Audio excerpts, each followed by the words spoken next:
जब तारा दिन में नहीं के चिन्हा तो तू राती में कैसे चिन्ह आता नहीं हवा बनौले मेरे मैं जाना ही गरम बालू हम सुमरन में हम कुछ बोलले ना रहे आता नहीं मैं जाना गरम हो गई बालू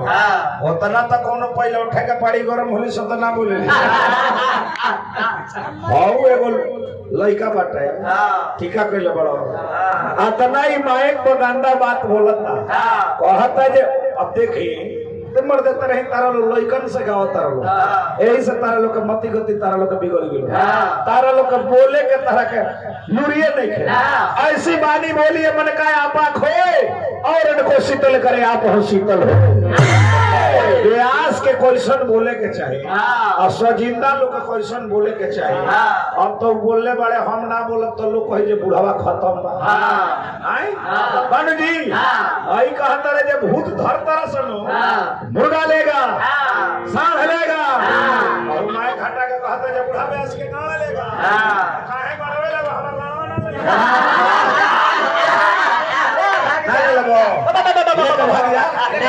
ना ना ए जा केहू के देखयो न ले जा के भाग जी ले जा के छत पर अब बताई कहतर की सुमिरन में बुढ़ा व्यास गंदा गंदा लोई को गाव तरह की हां हम तो भाई गंदा गंदा गीत गौने आई गणेश जी के सुमिरन कहता है इनकर बेंजी वाला गीत बजाता ले लो पुदीना ले आ नचनियावा ए जवा आके ए तर कर लौटा ले लो पुदीना हां ले लो पुदीना नचनिया का फेलवा तो कबो हकी हमारा सबोड़ लगा के हो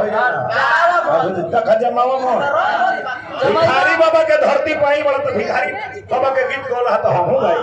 कहते रहे जे धरती के बारे में तू जानते नहीं ना भैया हम नहीं जानते बक्सर जिला घर हो भाई जे धरती पर 8 दिन पा जाता एकरा का कौन कहे का बका नहीं बहुत आगे बक्सरवा से सरवा अब बताई हमर बक्सर जिला घर तो कहता जाई सरवा बक्सरवा से बताई सरवा देखा इतई जानी जो इतई मत जो पहला पे लोग घायल लगबा सुना हम छपरा जिला सारण जिला में महीना में 20 दिन अन्न खाइले तारा तो बक्सर जिला में कब जाएगा तारा बाना हई कहता जे अंडा ले लो अंडा ले लो तार अंडा ले लो हाय और त ई कहता जे को लेबो तो ई कहता जे ओमे को रोवा नहीं खे पहले बड़े बबुआ बाबू हम त बिना रोवे वाला खो जाता तेरे दादा बड़ी तनी बड़ा कृपा होई तनी आवा ना आवा त खा आए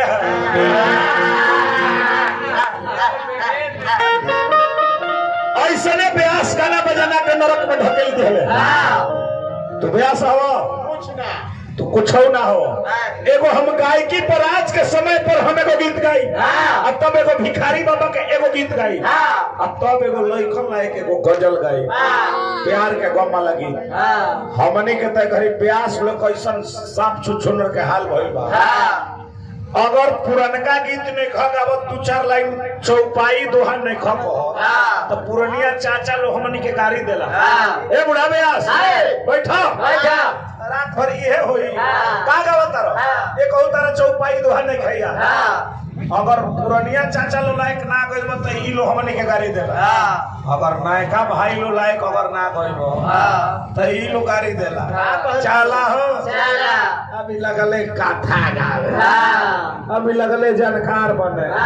लगले मुरारी बाबू के सार ई लइका भाई लो कहला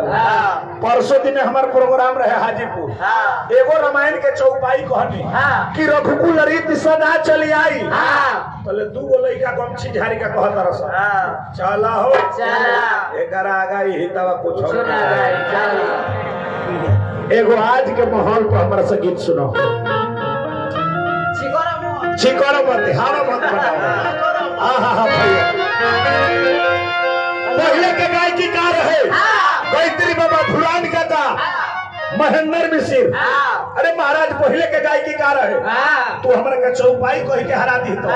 तब हम जानती दोहा कह तो सोरठा कह तो तब हम तरह के जानती राग रागिनी तारा तारा राग रागिनी ताल मात्रा अझपट रूप ठुमरी ए बबुआ अब ये तेरे बाजार अरे देहिया तुरंग अरे तेरे बाजार ए घरी गौनाई का हो गई कि भोर ही पे